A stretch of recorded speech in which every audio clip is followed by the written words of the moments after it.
Би төрний юм аягүй олон жил хийсэн гэхээр чинь маш юм яаралтай нөгөө нэг юун дээр очиж ингээд шууд онцлож. Тэгэхээр чи нэг бас нэг хурдан шийдвэр гаргаад хэрэгтэй юм ганц юм өгөхөд л тэр хүн амь арагдах байхгүй юу? Би одоо тэрийг аваад өгөх болохгүй шүү дээ. Уулна. Ингээд ард түмэнд өгөх хэрэгтэй. Нэг юм өвдлөө өвчин намдаг чиглэлээ гэдэг болцсноос болоод одоо нөгөө онцлогоо эмчилгээ бүр ингээд худлаа болж хувирж байгаа байхгүй юу? Өшөө эдийн засгийн юм шиг ингээд ийм сонь юм үгээд тэр хүнийг бүр организмыг буруу болгож байгаа байхгүй. Гэтэл организм биш тэ өөрөө амар том кодтай. Тэгээ одоо энэ гол код нь энэ уурга.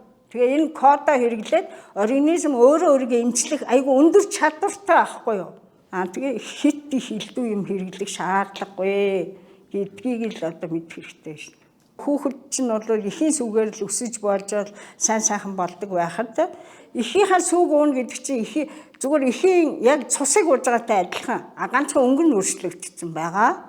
Гэтэл бид нар шууд л одоо малын цусыг ууж байгаа гэсэн үг байхгүй юу? Тэгэхээр ч одоо яг л таны бие зүгээр ямар ч тийм нөгөө нэг илүү дутуу хаягдалгүйгээр таны бие шингэж ороод таны тамир тэнхээ хүч чадал бүгдийг нөхөх байхгүй юу? Тэгээ одоо ямар нэгэн амтныг хорлоогүй. Тэгэхээр чи энэс гайхамшигтай хаана цог. Амьдрал ч үл яг л ерөөсө хамгийн чухал нь уурга байж ижил амьдрал үүснэ гэдэг нь л одоо хамгийн чухал.